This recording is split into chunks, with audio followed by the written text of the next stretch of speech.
Good afternoon, everyone, and welcome to today's webinar, Should We Use Discipline in a Safety Strategy? My name is Jamie Feinberg with Captive Resources, and I will be your moderator. Throughout our presentation, we encourage you to interact with our speaker by typing questions and comments using the Q&A feature. We will be answering questions both during the event and after the presentation. Please note that all phones are muted, so again, please post questions in the Q&A area. We are recording today's session, and we will email the link and presentation materials, including the slides, to all registered attendees within the next few days. Now on to today's speaker. With a degree in behavioral science and a background in business and healthcare, Lisa Casbor is a director at Harcara Consulting and has been teaching and consulting for the last 10 years with companies around the world, helping to make their workplaces healthier, safer, and happier. When she's not working on getting behavioral science to the world, she's probably propagating succulents or woodworking. Today, she's going to talk about what behavioral science has to say about discipline and safety programs and what getting to a gold standard safety culture requires. Welcome, Lisa, and thank you for being with us today. Thanks, Jamie. Good afternoon, everyone. Thanks for joining us. A little bit about me and what I do. I work for Harcara. We are based out of Tampa, Florida. And we have the pleasure of teaching behavioral science to leaders in business around the world.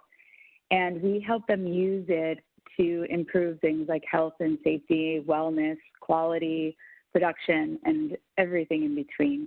It's something I'm incredibly passionate about and feel really lucky to be able to do. And so my hope is today to teach you a little bit of that science and teach you about what that science has to say about discipline, specifically in safety.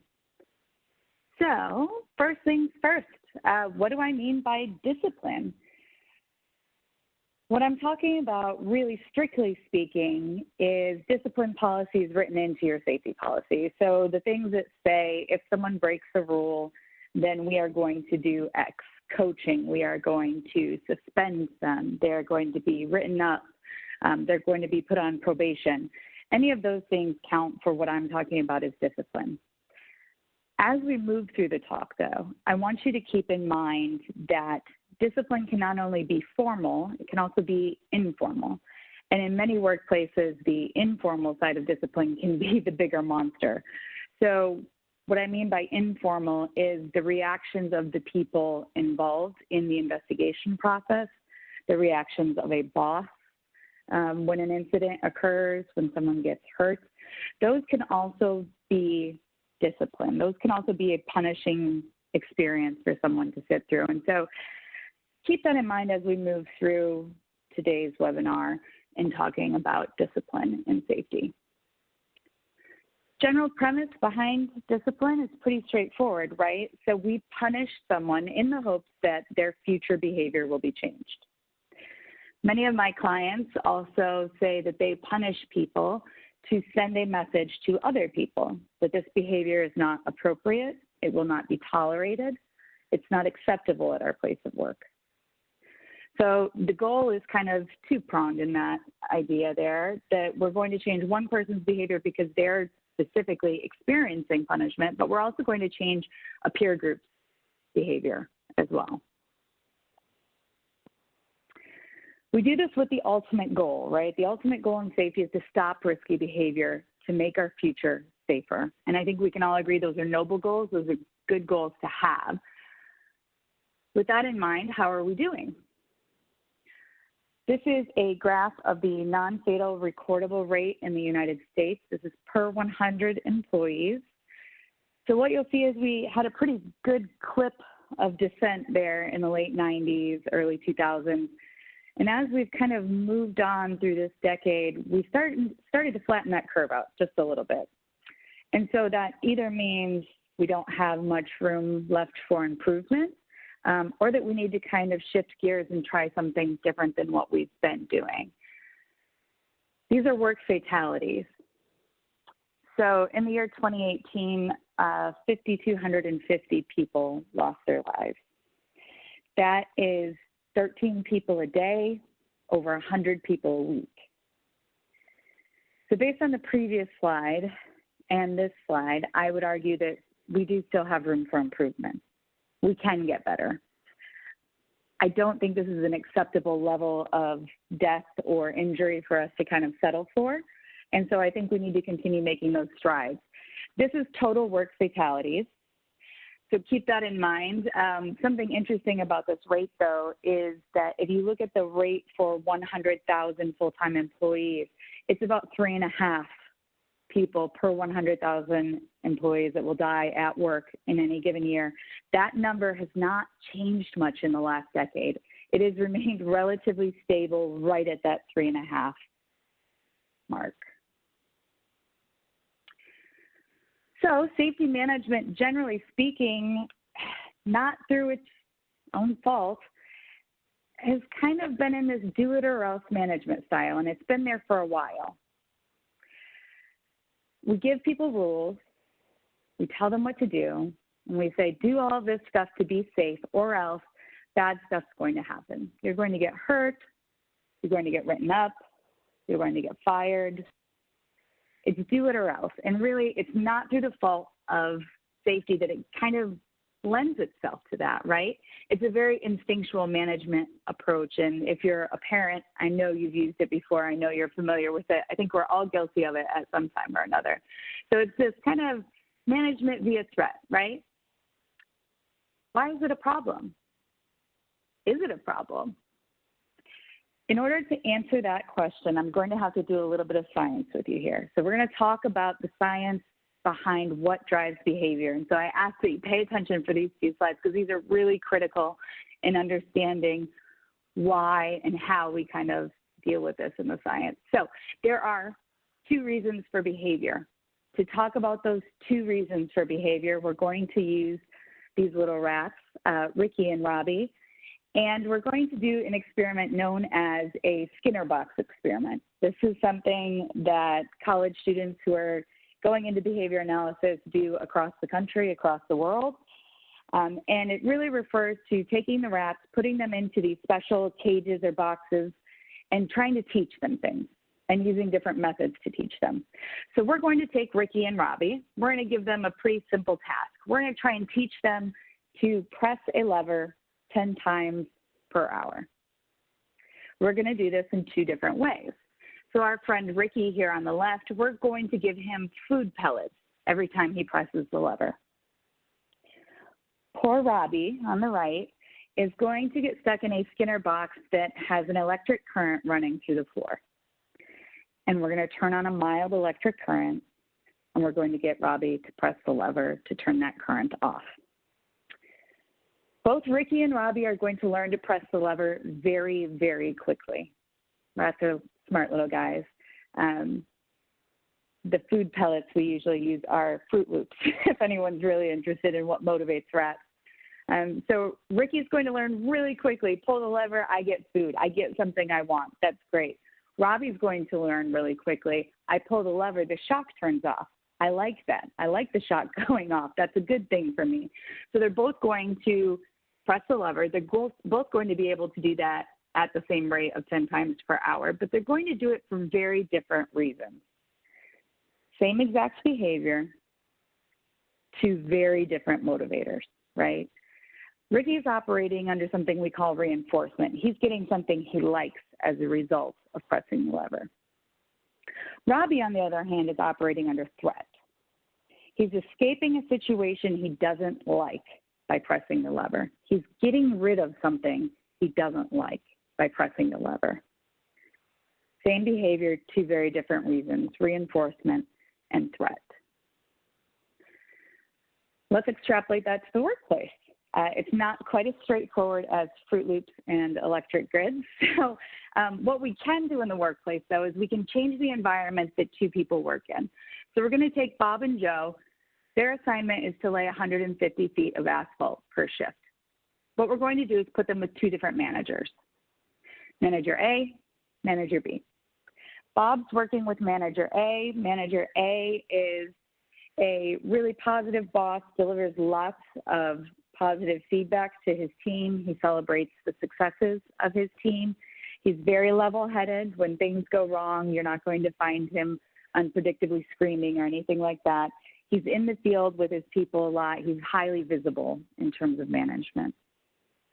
Joe is going to be working with Manager B, who, as you can tell by his face, is a less pleasant human. Only shows up when things are going wrong, only delivers critical feedback, and is extremely focused on that production number, on that 150 feet. That's the only thing that matters. And if that doesn't happen, the reaction from him isn't good. He's not a very level-headed boss to be working with. Both of our employees are going to be able to hit that goal of 150 feet of asphalt per shift, but they're going to do it for two very different reasons. Bob's going to do it because he's in an environment where he knows his work is appreciated. He's working towards a goal with a team. He knows that they're going to celebrate the successes. Joe, on the other hand, is working in a threat environment where he's laying the same 150 feet of asphalt per shift, but he's doing it to avoid getting yelled at by his boss.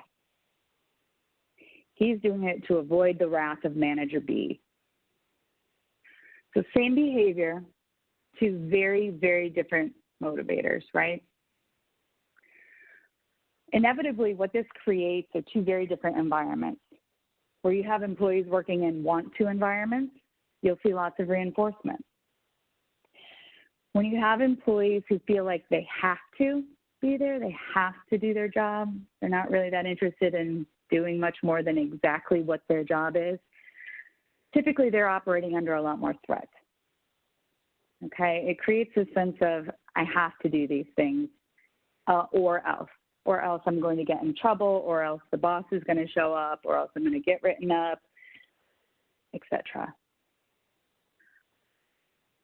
Keep in mind as we move through today as well, and this is one of my favorite things about teaching behavioral science, is this stuff is applicable at work, this stuff is applicable in safety, but it's also applicable in quality and customer satisfaction and sales and production and everything in between. And it's applicable at home with your spouse, with your kids, with your pets, with the kids' t-ball team. These are universal concepts. So this idea that reinforcement and threat are the two motivators for behavior mean that if there is a behavior that is occurring regularly, one of these two things is happening. Someone is either getting something they want from the behavior, something that they like, or they're getting rid of or escaping something that they don't like. They're operating based on reinforcement or threat. So I'd like you to take a minute and use the Q&A feature here. Try and think of something that you do at home because you want to do it, because it's reinforcement based. What are the things that you look forward to doing? You get home from work or you log offline. Most of us are working from home right now. What are the things you look forward to doing at the end of the day?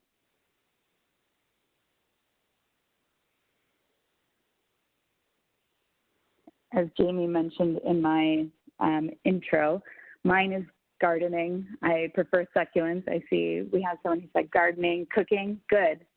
I wish I enjoyed cooking more than I do. You guys will have to send me some good inspiration for cooking. That's not my thing. Exercising, great, yeah.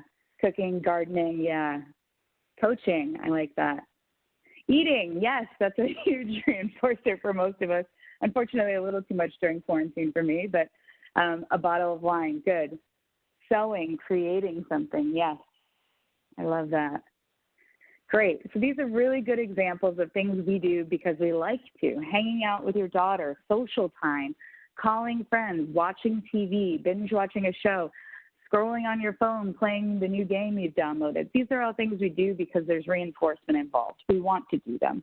And if we had all the time in the world, we'd probably be doing more of them, right? Can you think of something that you're doing at home because you have to do it?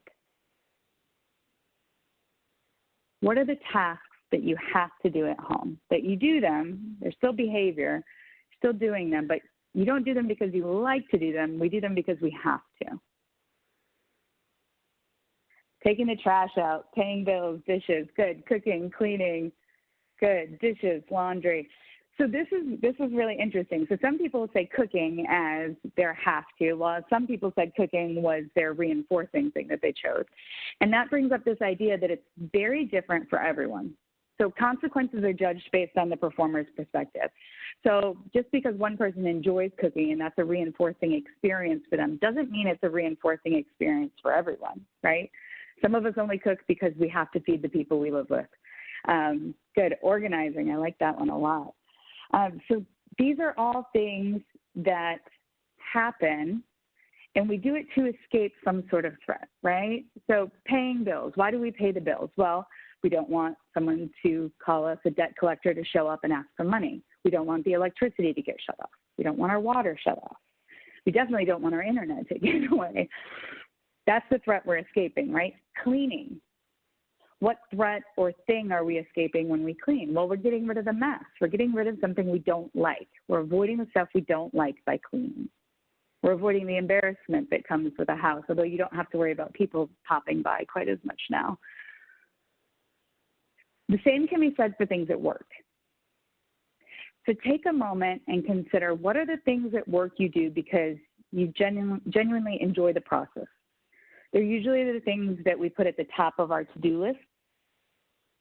They're usually the things we spend more of our time on if we can. It could be something that you do and you enjoy it because of the people involved, the team you get to work with, the boss you get to meet with. What are the things you do at work because they're reinforcing?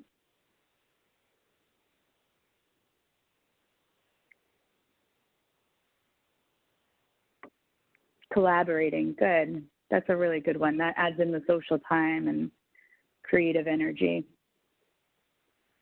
Organizing. Good.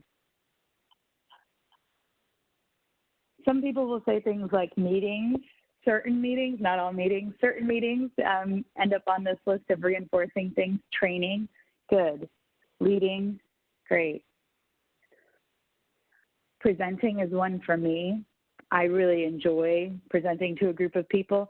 Now, I know that's not the case for everyone. There are lots of people who really dislike presenting. It's just kind of a nod to that idea of there are different consequences are different for whomever you're talking about. So you have to be very aware of that. Positive feedback, that's a great one, Hannah. I like that. What are the things you do at work because you have to do them? What are the things that kind of sit at the bottom of the to-do list that you procrastinate the most about? I see filing, good. TPS reports, yeah, good. A lot of the end of the month reports, paperwork, yeah, reporting, good.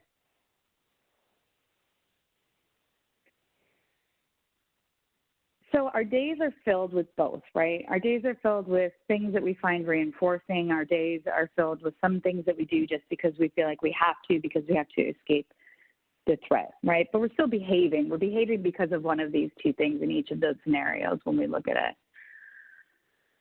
So what's the problem with threat? Is there a problem with using threat and safety? If it gets us behavior, does it matter how we get the behavior?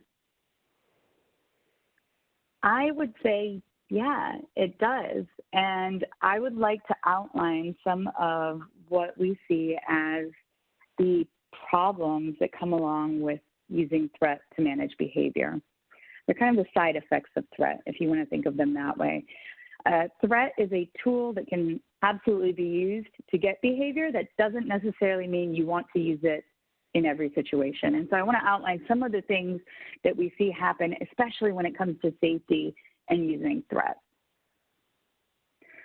The first one is simply a lack of consistency. And this is through no fault of anyone's. There's just a general lack of consistency. So we tell our people not to take shortcuts or else this bad stuff's going to happen, right? But then when someone gets caught taking a shortcut, it's usually because there's an incident. So we have this incident. Chances are, 99 times out of 100 times I've been involved with incident investigations, it's not the first time someone took that shortcut. It's not the first time the wrong tool was used. It rarely is. And so what that means is there's something else going on. If they're still taking the shortcuts, why are they taking it? Well, most of the time, the shortcut saves them time, right? Most of the time, the shortcut doesn't lead to any bad outcome. It just saves them time, which means they're getting reinforcement out of it from somewhere else. So this threat is really an empty threat because we know it doesn't happen every time. The only way for there to be absolute consistency when you're using threat is if you're able to police it 100% of the time. Think of it this way. If there were cops every 2 miles down your entire commute, you'd obey the speed limit 100% of the time. But that's not how it works, right? So people are driving down the highway going 5 over. You see a cop, everybody brakes, and then a couple miles down the road, everyone's back to going 5 over, right? What you end up getting is this weird compliance in the presence of someone. Policing safety, I don't recommend it at all, but it would require many of you to police safety 100%, or using cameras and having people review footage. It sounds like a massive headache for you, and it sounds absolutely miserable for your people. So this is the first problem here. What ends up happening, if we keep this in mind, what ends up happening is we start to get to the point where we're only punishing the unlucky result. What do I mean by that? I mean, people take the shortcut or use the wrong tool 100 times, and they're only getting punished when we find out, when they're caught, when there's an incident. I was working with a safety director at an airline, and he was telling me a story about his first week on the job. And his first week on the job, they had an incident. And the incident involved a maintenance worker using a luggage belt to climb on and off of an aircraft he was doing maintenance on. This unfortunate day, he took the luggage belt over to the plane and he dinged the side of the plane. He dinged the side of the plane in such a way that it cost $1 million to repair that ding. The leadership team was furious, to put it mildly. They wanted him gone. And the safety director had the wherewithal to kind of say, wait, just let me see what happened. And so he goes out on site and he meets with the manager. And the first thing this guy says is, no, you don't understand. We do this all the time. Let me show you how safe it is. And in that moment, the safety director realized, if I fire this guy for using a luggage belt to get onto the plane, I have to fire the entire maintenance department because they're all doing it. And when he looked a little bit further into it, they have 12 planes sitting in the maintenance bay at any given time. They have 3 sets of stairs. And so what these maintenance guys did was to make the best of the situation. They did what any good employee would do, and they found something else that would work. They were told there wasn't a budget for stairs.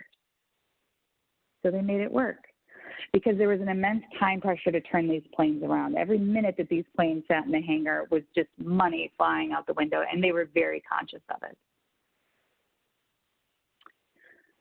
Problem number 2 with using threat when it comes to safety is that you tend to create a lot of unwanted, strange, weird hiding behaviors. I have a client of mine that's become a very good friend who used to be a safety director for an HVAC company, and they were in charge of a lot of big projects here in Florida, installing air conditioners for new home builds in big communities. And they had had a couple of incidents involving eye injuries and cornea scratches and things, and so they went on a big push to get everyone to wear their safety glasses. Sent out the memo, everyone needs to be wearing their safety glasses or else you're going to get written up. And the safety director was convinced that this worked like a charm. It was awesome. Every time he drove out to site, everyone's wearing their safety glasses. A couple weeks into this experiment, he pulls up to one of the sites and he sees one of his guys jumping through an open window into the home that he was working on. Thinking that was a little odd, he stopped and he went in to talk to this guy who he had a great relationship with, thankfully, because he said, look, honestly, here's what's going on. We have an agreement that whoever sees you pull into the community has to send out a text chain to let everyone else know that you're here so that we can make sure to put on our glasses and then, so we're not written up. Really odd hiding behaviors. The other thing that this causes really quickly is pencil whipping. I have had so many leaders I work with come to find out that the checklists that they had in place that they thought were serving the function of safety were not doing anything in the name of safety because the checklist was getting filled out 100 yards from the job site. The walk down was being done from the office, not even anywhere near a machine that they were supposed to be working on. But it's because what was being policed was the turning in of that paperwork, not the actual physical task of doing the safety behaviors that we were looking for, just the paperwork that says, yeah, we did them. And so you get this weird pencil whipping that happens, and no one really wants to admit that it's happening because it's check the boxes and cover ourselves, right? So if you remember the premise here, the premise is we punish one person in hopes that their behavior changes and in the hopes that the people around them change their behavior. This is a really faulty premise to have, though, because in reality, what happens when we punish someone for a safety violation is that we've made it much more likely that that person and the people around them will hide safety-related infractions in the future. That's a dangerous environment to be working in, where people are really hiding safety-related concerns and safety-related behaviors because of the punishment involved with reporting. Problem number 3 is the fundamental attribution error. So I'm going to give you an example I wish I could say was completely made up, but it's not. I was in the grocery store a few weeks ago and in the candy aisle witnessed the most epic meltdown tantrum that I have ever seen. There's a little boy who really wanted candy. He put it in the cart. Mom said no. He pulled it off the rack. He starts crying. She says no. He chucks this little bag of suckers down the aisle. He throws himself on the floor. He's kicking. He's screaming. He's wailing. And I was just standing watching. And if you were standing watching with me, would one of the words that came to mind be brat? Because I won't blame you if it is. This is the word that most people think of when they think of this scenario. What a brat, right? By doing that, what we're committing is the fundamental attribution error, which means that we are blaming someone's behavior on their internal attributes instead of their environment. So we're saying this kid is a brat, which is why they're tantruming, instead of looking at the larger environment and considering what are the things going on around that person that would reinforce that behavior, that would cause them to act that way. So if we can do that for a minute, do you think it's really the case that this 4-year-old is just innately an awful human being, is a brat, is innately entitled and awful? Or is it more likely and more helpful to consider that this kid is living in an environment where that behavior of tantruming has probably worked before? Because there's a leader, a parent in that environment that's giving them what they want. I had a professor in college who would regularly tell us that kids are the ultimate locksmiths. They'll try every key to try and open a door. And it's your job as a parent to decide which key opens the door. And so in this situation, the reality is the kid just learned that that's what works. That's how I get what I want, right? That's not the kid's fault. They're not innately a brat or entitled. Their behavior might be a little bratty, but they're not innately a bad kid. They're just doing what's worked before for them in that environment. Quick case study story for you. This is from a work site in Kansas. There was a gentleman who was doing some road repair, and he was in charge of the mortar mixer, giant cement mixer on his shift. And as they were mixing the cement, he was scraping the mud off the top of it as the mixer was on to prevent that cement from drying to the top of the bowl. As he was doing this, he dropped the trowel into the mixer. He simultaneously reached in the mixer and down for the power button and wasn't fast enough on that power button. He ended up losing a hand. So in this situation, we can look and say, all right, that's pretty dumb. Who puts their hand in a mixer that's on, right? And in fact, there were lots of people on this investigation that said the same thing. This guy was called a cowboy. He doesn't really care what people say about safety. People said he's just kind of lazy, obviously not that bright to put his hand in the mixer. But then after going through a full investigation and really looking at it, what they found was that there was no guard on the mixer. The guard had been removed years ago by management. Everybody was scraping the mixer while it was on. This was just a very normal thing for everyone to do. They were under immense time pressure to get this job done, which meant they weren't able to clean the mixer in between uses, which meant if anything dried on it, it made the next mix much more difficult to get right. And so out of necessity, they were doing it. It had been done before. It had been done on this job site before by this guy and other people. Now, if we simply were to say he was dumb, he was a cowboy, we'll fire him, does that fix anything about the working environment that we've just left all of his coworkers in? Does that change any of the motivators for them to do the same behavior in the future? This is the opportunity that we lose when we fire, punish people. By assuming it's their fault because they were dumb or they made a dumb decision, we lose the opportunity to examine the working environment and actually make really significant and important changes that will change the future of safety.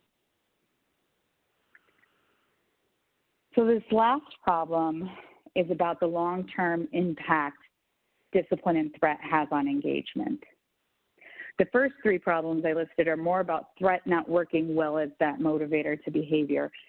This is more about really long-term, what does that impact look like when it comes to engagement and safety culture? So if we think back to Bob and Joe really quick, it's not difficult to think about which one of these guys would be happier at work. It's pretty easy to say Bob's probably working in a much more pleasant work environment with manager A than Joe is with manager B. So it shouldn't surprise you when I show you this graph of behavior. So this graph is a very typical graph that you'll see in rat labs, in performance labs. It's a rate of behavior using reinforcement versus using threat. So with Joe, you'll see he just continues doing the behavior more and more and more and more and more because he's getting something he wants. There's reinforcement. Joe, on the other hand, his behavior remains right around that same point. And that same point is just enough. It's just above that line of minimum performance. So Joe, he's going to lay 150, maybe 155 feet of concrete. Not going to go much above that. Bob, on the other hand, is likely to get 160, 180 feet in because he's working under reinforcement, because there's something good happening as a result of that effort. Joe, on the other hand, is only working to escape the threat of being yelled at or fired by his boss. And so the only thing that takes is the minimum performance, right?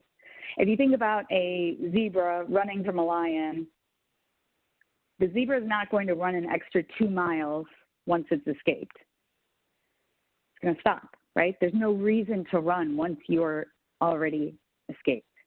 There's no reason to wash the dishes an extra 6 times once they're already clean. There's no reason to lay 160 feet when 150 was the goal that you needed to meet to avoid getting yelled at. And that is really what happens over time when we use threat, is that we crush that discretionary effort, the going above and beyond. It doesn't happen in environments laced with threat. Nothing encourages mediocre performance more than environments full of threats. That's the best way to get very average, mediocre performance out of people. So if these are our ultimate goals, to stop risky behavior, to make the future safer, and we're hitting this plateau, how do we get past it?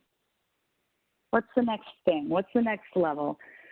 You know, we had regulation and Heinrich's triangle that kind of made the days of hazardous work being acceptable not exist anymore, right? We had BBS come out, and that really changed the way we looked at safety and work.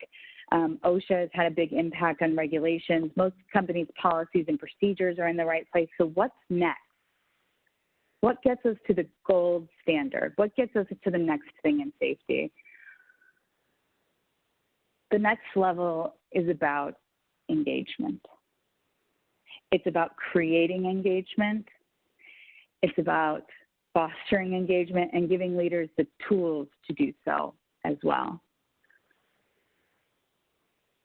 This is a typical question we ask when we're polling on engagement. And so what I'd like you to do is just take a second. I'm going to have you use the Q&A feature again and type some responses for me. Take a second and think about this question and think about what percentage of the people you work with would say yes, okay? I am eager to do more than what is expected of me at work. What percentage of the people at your company, at your place of work would say yes, I am eager to do more than what's expected of me at work on a daily basis?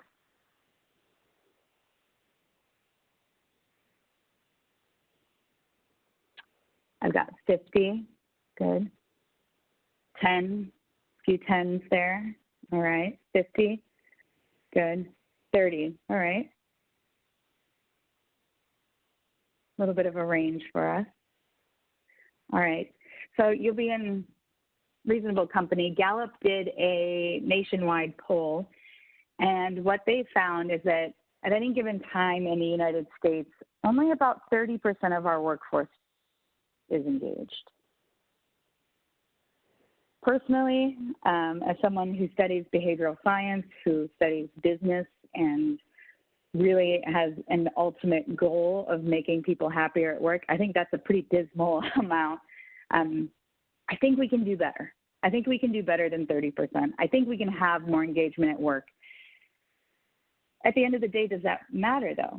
Do you think engagement has an impact on anything that we care about? Well, it turns out Gallup did a little bit of that analysis as well. And engagement has a massive impact on all sorts of business outcomes, from retention to absenteeism to customer ratings and sales. And maybe not surprisingly, the two biggest impacts that it has are on profitability and safety. And those are two things we should probably care a lot about. Profitability means that there's a job, right? There is no work if there is no money. So we need to make money as a company. Otherwise, this whole thing is in vain. We also want to send people home safely at the end of the day, right? So what this chart says is that your most engaged people are the ones that are most likely to ultimately impact your business's bottom line. And your least engaged people are the ones who are most likely to be involved in an incident. So that means we should care. We should care for a lot of reasons about engagement, profitability and safety being really big ones. Engagement ultimately means that you can trust people to do the right stuff even when you're not in the room. And that's what safety is all about, right? Because we can't police 100% of the time. It's just never going to happen. But when we get to a level of engagement where we can trust people to do the right things even when we're not there, that's gold standard. That's where you get gold standard production. That's where you get gold standard safety. That's where you get gold standard customer service. It happens when you have a lot of engagement with teams. This engagement gap is something we talk a lot about because it's really important. Safety, quality, many other aspects of our job, if we're going to do them well, require that little bit of extra effort. That little bit of extra effort that no one's actually really paying you specifically for, but it's the difference between an average company and a gold standard company, right? The safe behaviors are a little bit more effort than the unsafe behaviors. We're asking people to go above and beyond in some ways, especially when it comes to reporting, filling out incident reports, being able to come forward and do that stuff. When we're really leaning on threat to motivate behavior, we're missing out on all of that discretionary effort. It just doesn't happen. So what does creating engagement look like? It's a very reinforcement-heavy strategy. And before you cringe and think I'm telling you you need to hold hands and kumbaya with your team, that's absolutely not what I'm saying. What I am saying, though, is that we need to start paying attention to what our ratio of reinforcing interactions versus threatening or critical interactions are. There's some really good research out there, and if you shoot me an email afterwards, I can send you over a short study that was published in the Harvard Business Review, a short summary of the study about this. But Gottman and Losada have done research, and they've found that the happiest marriages have a certain ratio of reinforcement to critical or threatening statements. That ratio is about 6 to 1. High-performing teams have a ratio of about 5.5 to 1. High-performing teachers in classrooms have a ratio of about 4 to 1. Most of us, if we're not paying any attention to this ratio, will fall somewhere around the 1-to-1 ratio, which coincidentally, in the marriage research that they did here, is what we like to call the divorce ratio. So marriages operating on a 1-to-1 bit of reinforcement to a bit of threat were most likely to end in divorce. So if your team is operating in a divorce ratio, it might be time to try and shift the focus. This is something that's not exactly natural to us as adults. It's not something we've been taught to do as adults, but it is something that is a skill. It gets easier the more that you do it. There are absolutely things happening around you that your people are doing that you appreciate or could give them positive feedback on. Even the people you don't like, there are things that they are doing that are good that you can give them feedback on. And this helps with engagement. It creates the pull. One of safety's downfalls, I think, is only showing up when things are going wrong. People learn to view safety as just being there when things hit the fan. And so there's this negative association with safety in general. I think it's more important for safety professionals than anyone else in a business to really pay attention to this ratio. You should really be showing up and giving positive feedback as much as possible, because what that does is create a pull from people. People want to see you. People want to be around you. They want to ask you the safety questions. That pull doesn't happen when the only time safety shows up is when you're telling people they're doing stuff wrong, right? So creating opportunities for reinforcement and giving this reinforcement does wonders in terms of relationship. It does wonders in terms of culture. It does wonders in terms of engagement, and it does wonders in terms of safety. I think this is a really important distinction to make, especially in the safety realm. What I'm talking about is reinforcing, not rewarding. So incentive programs are very sticky, and I'm not a big fan of them. I am not talking about giving people $5 coupons or swag bags or, gift cards to Outback. That's not what I'm talking about. What I'm talking about, thankfully, is an absolutely free service you can provide, and that is to identify very specific things people are doing well and to tell them you see it. Tell everyone in the team meeting that you saw what Mark did the other day and it was great. It's really easy to give that kind of reinforcement and let people know that they're appreciated, and it's absolutely free. Incentive programs can get really sticky because you set up this kind of contingency where you're paying people to play, right? You're paying people to be part of the safety team. You're paying people for their observations. And you get this odd phenomenon where you say, like, okay, if you turn in 3 observations, you get to come to the pizza party. And so what you're going to get is exactly 3 observations from people so that they can come to the pizza party, not 3 meaningful pizza parties, but 3, I said pizza parties. It's that time in the afternoon, more coffee.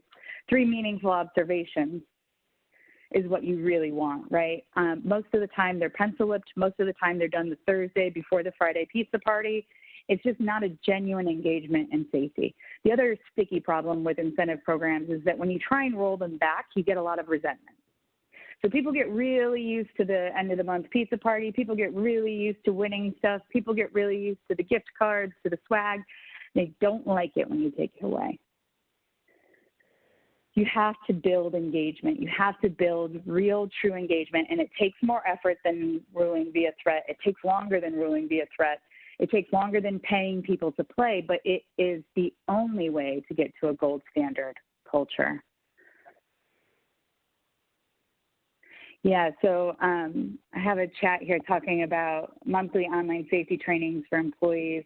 Majority of people complete these trainings by the due date, but about 20% don't complete them until they're threatened to do so with a write-up.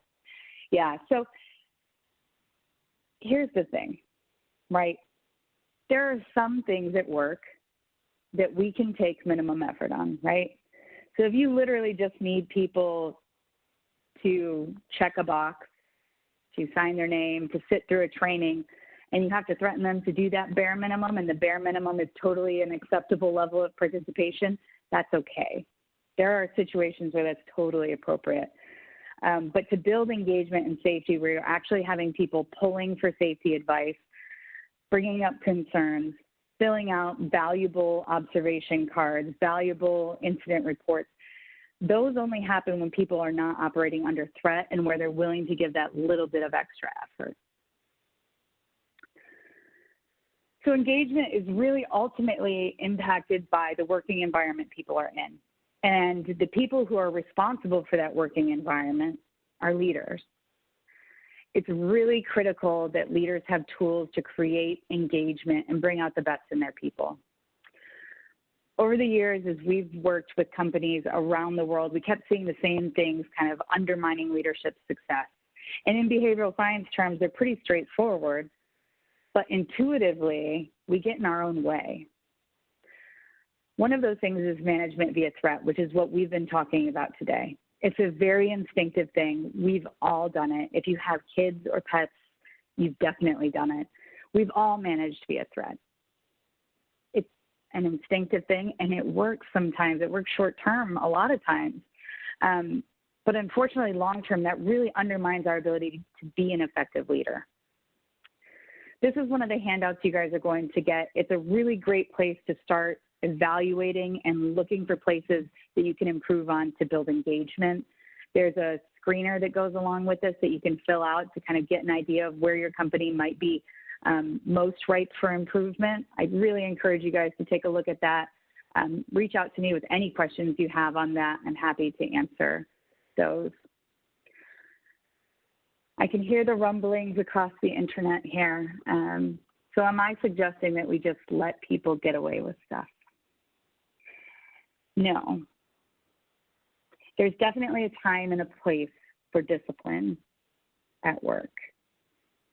I would argue that we spend way too much time trying to figure out why we're getting the stuff we don't want, and not nearly enough time trying to figure out how to get the stuff we do want, though. And so I really propose a shift in focus. What I can tell you is when you punish people for safety violations without a full and absolutely complete understanding of why that behavior happened, you're losing a learning opportunity and you're making the future less safe. Broadly speaking, a focus on engagement is a much stronger safety strategy than discipline. As you move forward, keep in mind we're likely going to hurt morale each time we resort to punishment. We're likely going to cause people to hide unsafe behaviors each time we resort to punishment. We're going to hurt safety each time we resort to punishment. Anytime we're leaning on punishment heavily, anytime that we're repeatedly using punishment, we're failing from a leadership perspective to learn and create the right environment for safe behaviors. It's a missed opportunity. And so I think we've been aiming at the wrong goals. I would really propose that maybe we start looking at this from a different perspective. So instead of thinking about stopping risky behavior to make the future safer, let's focus on reinforcing safe behavior and increasing engagement and examining the environment to increase the likelihood that those safe behaviors are happening. A note on environment in this use of it here. I'm not only talking about the physical environment. That is part of it. So making sure that people have access to the right tools, that things are safe, that things are maintained well, that hard hats are located in the most convenient area, all of that stuff matters. That's part of the environment. But I'm also talking about the social environment. What are people's reactions when an incident occurs? What are people's reactions when someone says, we need to stop work because I'm concerned about a safety issue? We really need to be focused on creating environments where there's an incredibly high likelihood of the right behavior happening instead of blaming our workers when things go wrong. So we've got about 8 minutes for Q&A, and I would love to hear any of the questions you have. I'm also available on email. Please feel free to shoot me a note or find me on LinkedIn. Keep in mind, you are getting the 3 handouts, one that has the leadership instincts, one that has the major problems with threat, also the engagement screening questionnaire. You can find those on our website as well. But I'd love to answer any questions you guys have.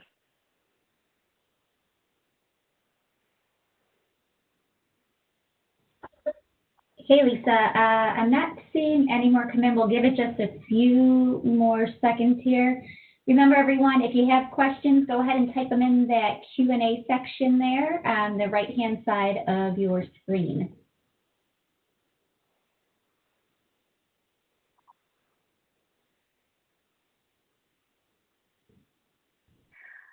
I've got one in my chat here that says, is doing monthly awards for having 0 incidents considered positive reinforcement?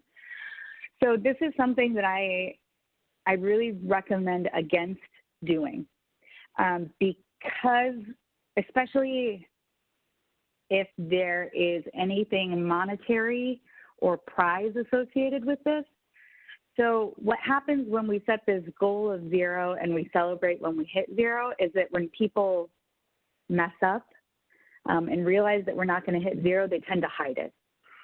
My sister, when she was younger, worked at a large home improvement store that will remain nameless that paid very large bonuses to their store managers based on incidents. And she was explicitly told in training that incidents don't happen because they mess with people's paychecks.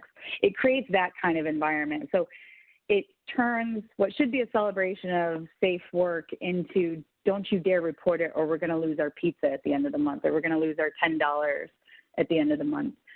So technically, yes, it's a reinforcer, but I would shy away from it because I think it sends the wrong message in terms of setting that goal and then celebrating when we're not hitting it. I think it creates some hiding behaviors. I have another question that's, what are your thoughts on safety professionals being the disciplinarians in an organization rather than the direct supervisors, from David? Really good question. I have very strong feelings about this one. I absolutely do not like it when safety is involved with discipline. If discipline happens, it needs to be done at the supervisor level When safety happens, it needs to be happening at the supervisor level. And so one of the most dangerous things I see in organizations is the attitude that safety is safety's job and no one else's. Safety role ideally should be as subject matter experts. They should be the people who are consulted when there's safety concerns. They should not be the people policing safety, doing write-ups for safety. Supervisors and leadership really needs to be the ones involved with disciplining, reinforcing, encouraging, and policing safety. Should everything be positive, or is there a balance for reinforcement and threat? That's a really good question. And in coaching with a lot of my leaders, we work on this quite a bit. There's definitely a balance, and there's definitely an art to using it well. And so what I like to tell people is that if you feel like you're getting to a place where you do need to use some threat to maybe motivate someone to get a behavior done, that's fine, as long as you're following it with some positive reinforcement. So you can tell people they have a deadline. You have to get your online trainings done by Friday, or else you're going to get in trouble, kind of a thing. But then when they complete it, you really need to follow up with a thank you, I appreciate you getting that done for me, kind of thing. And what that does is it lessens the sting on engagement. It lessens the sting on that threat. When people are kind of constantly operating in an environment of threat, it's very, very stressful. And I could talk about that for 10 hours, so I'll stop myself there. But if you want me to expand, please send me an email. So let's see. The Mad TV Pizza Skit. We actually, for those of you who don't know, Google that sometime, but we actually have used that in a course before. Yes, exactly. Book recommendations. Yes, I have a very big list. There's a list on the website of really good behavioral books. My absolutely all-time favorite book is Other People's Habits by Aubrey Daniels.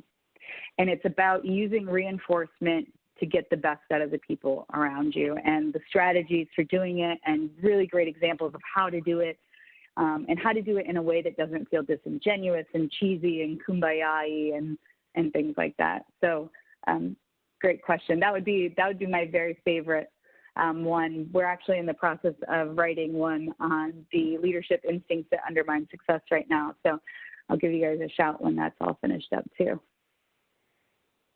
Stephen just asked if I can email the name of that book. Stephen, if you can either type your email in this chat to me so I can copy it down, or shoot me an email, I'd be happy to send that over to you as well. What are some initial ways, examples you would recommend to increase or kickstart more engagement within a company? Really good question.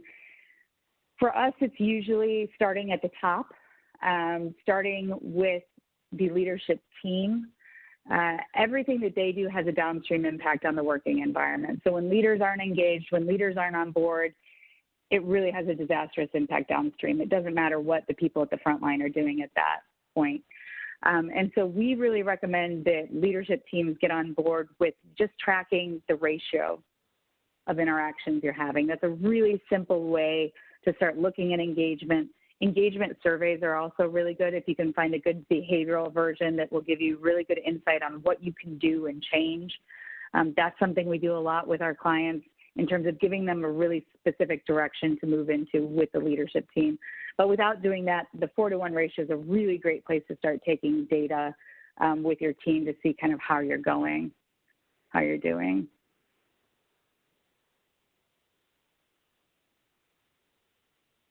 I think that's all. I think I've covered everything I've got in my chat. Let's see. How do you suggest incentivizing participating in a safety committee? I don't suggest it. I really suggest trying to do just general reinforcement. Again, it's really hard.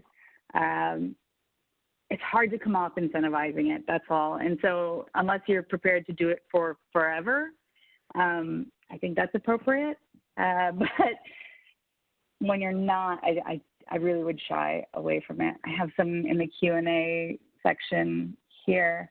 Let's see. What if you cannot get the manager on the same page? That's really hard. What we find is education is our best tool for those things. And so when we're teaching courses on behavioral science and kind of showing people that that old school management style is really not the most effective way to get the best out of their people, that's really our best tool, I think, is education. That's really the route we've taken with our people, and also demonstrating. So when you get the leadership team on board, it really helps with downstream impact. I've got a couple more in the Q&A question box. Jamie, I'm not sure how much longer I should keep talking. If you guys are okay, I'm okay, but yes, I want to respect everyone's time. Yeah, we could go a couple minutes over, so you're fine. Okay. Yes, go ahead. All right. Another question, do you see significant shifts in safety discipline mandates in the COVID environment? So COVID has been really interesting for a lot of our clients in terms of it's a whole new set of things being put on safety to try and enforce. And so things like masks and social distancing and things. And it's absolutely impossible for safety to be the one that polices all of those things. And so I have seen a little bit of a shift with some of our clients to supervisors having a bigger role in safety. So that's a silver lining for me, is that they start to see it, this is partly their responsibility. This is their responsibility to create safe working environments on their teams. So that's been a good outcome. There's a whole other slew of downstream impacts involved there too. So I can expand on that, William, if you want to email me. Mark asked, as far as safety goes when implementing a new safety rule, what is the best way to present the rule and ensure it's being followed after it is presented? The biggest thing you can do, especially if you're the safety person coming in to introduce safety rules, is to onboard your leaders and get their participation, because, again, most dangerous thing you can do in a company is to say safety is safety's job only, and they're the only ones who are going to police it. They're the only ones who are going to follow through on it. And so building engagement with your leaders is really important. So I would argue, as a safety professional, if your role is safety at your place of work, a really big target for you should be developing engagement from the leaders you're working with, developing pull from them so that they want your help, so that they want your coaching, so they want your expert advice, but also so that they have some responsibility in the process as well, because there's really no good way to police. As far as safety rules go, there's a lot of research in compliance. And so a lot of times what people find is that if you're introducing a new rule, it's really good to give people the information as to why we have the rule, what is the impact of the rule, where is this rule coming from, what's the implications if we're not following this rule. Be very specific and make it as easy as possible for people to do the right thing. I can't stress that enough. Make safe behaviors the easiest option, and you will see a dramatic decrease in risky behaviors when the safe behavior is the easiest one. We are inherently lazy humans, so that's usually the best route. How do you feel about good catch programs for employees that go above and beyond to address safety issues, including utilizing stop work authority? I think in the right environment, those are great. I think in the right environment, if the employees say they like the program, that's also a really good metric of it. So anonymously asking people how they feel about it. If employees like the Good Catch program, if it seems to be an actually reinforcing experience for people to be recognized for those things, I think that's a good thing. I think that's nice. Awesome. I think that's everything, Jamie. I think I've got it. I think you did too. Like I told you earlier, you're a great multitasker with getting through all those questions during the webinar presentation as well as after. So thank you so much for that. And again, thank you all for joining us today. Within the next few days, you'll be receiving a follow-up email with all the materials that Lisa mentioned, as well as a link to the recording of this and all the slides. So look for that. As a reminder, this is a weekly webinar series. So next week's webinar is Leading for Safety, 4 Skills to Building a Culture of Safety Excellence. So we look forward to seeing you all virtually seeing you all on that next week. And on behalf of our guest speaker, Lisa Casbor, as well as our Captive Resources team, we wish you good health and a good day, and thank you all for joining us. Thanks again, everyone. Thank you, Lisa.